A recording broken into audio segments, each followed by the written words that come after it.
You wake up. The city is burning. The streets you walked yesterday are gone.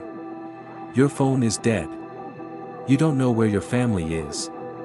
And somewhere outside, something just exploded. You have 30 seconds to make a decision. What do you do? Most people say they'd be brave. Most people are wrong. Let's go back. 24 hours earlier. Marcus is 28 years old. He lives on the 4th floor of an apartment building on Corvick Street, Valoria, a city of 800,000 people. A city with a university, a football club, a Sunday market where you can buy fresh bread and argue about politics. This morning, he makes coffee. The same way he does every morning. He checks his phone, messages from his sister, a football score, a news alert he swipes away without reading. Outside the window, everything looks normal. Except, not quite. There's a military truck parked at the end of the street. 2 soldiers stand beside it. A neighbor across the hall says they've been there since last night. Marcus shrugs it off. It's probably nothing. It is not nothing. At 9:47 in the morning, the windows shatter.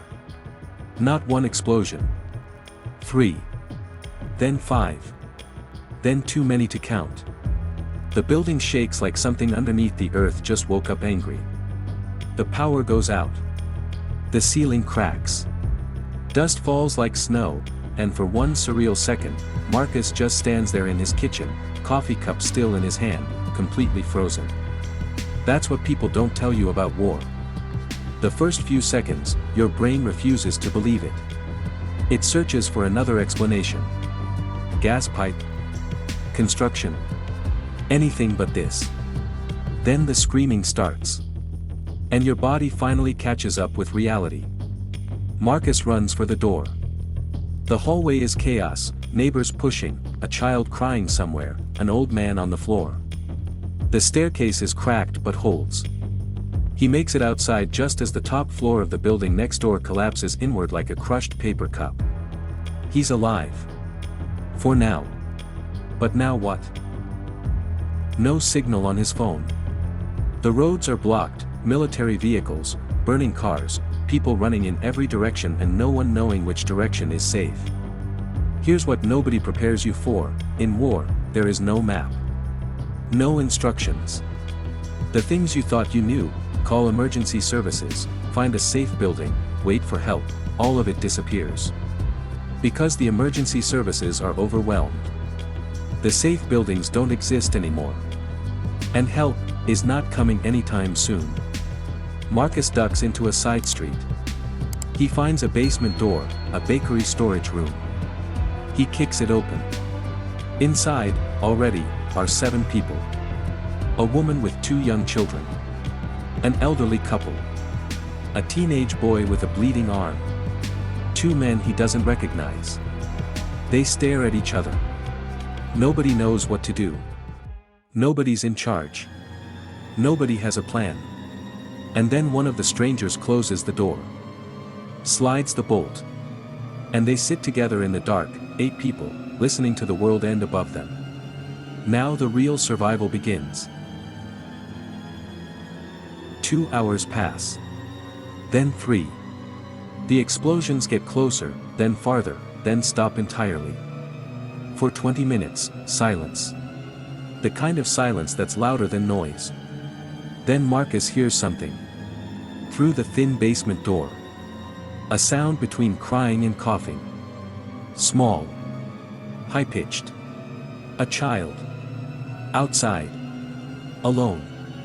He looks around the room. The woman with the 2 kids grabs her children tighter. One of the unknown men shakes his head. No. Don't open the door. If you open the door, they find us. And here is the moment. The moment that separates the person you think you are, from the person you actually are. Because every single thing in your survival instinct says, stay. Don't move. You have 7 other people in here depending on this door staying closed. But the crying doesn't stop. What would you do? Marcus puts his hand on the bolt. He opens the door. A girl. maybe 6 years old. Sitting in the rubble, one shoe missing, holding a stuffed rabbit with the ear torn off. She looks up at him with eyes that have already seen too much. He grabs her, pulls her inside, closes the door. For 3 seconds, nothing happens. Then one of the men in the corner stands up. His voice is low and hard. "You just signed our death warrant." And maybe he's right. Because 20 minutes later, they hear footsteps. Heavy boots on cobblestone.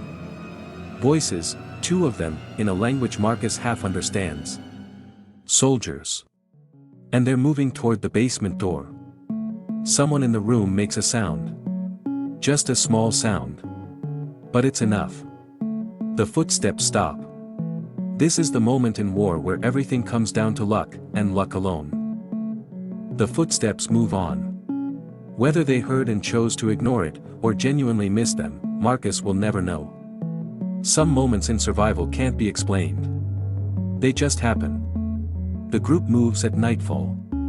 Through back alleys, through a half-collapsed school, through a park where the fountain is still running like nothing happened. And then, in the half-light of a burning building 2 streets over, Marcus sees a face. His sister.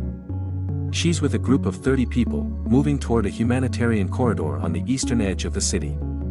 She thought he was dead. He thought she was dead. For 10 seconds, they just hold each other in the middle of the rubble, and everything else disappears. That is what war cannot take from you.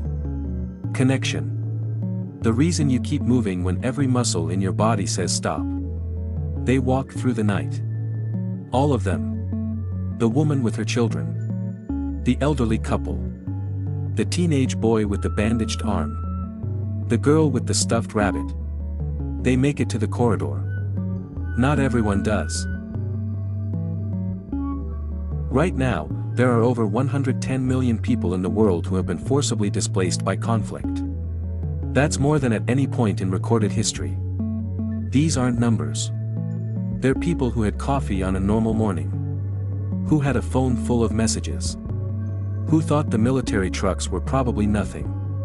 We like to believe that in extreme situations, we'd know exactly what to do. That we'd be brave, calm, decisive. But survival doesn't work that way. It's messy, terrifying, and deeply human.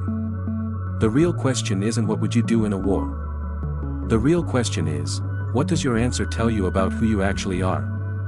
If this video made you think, it did its job.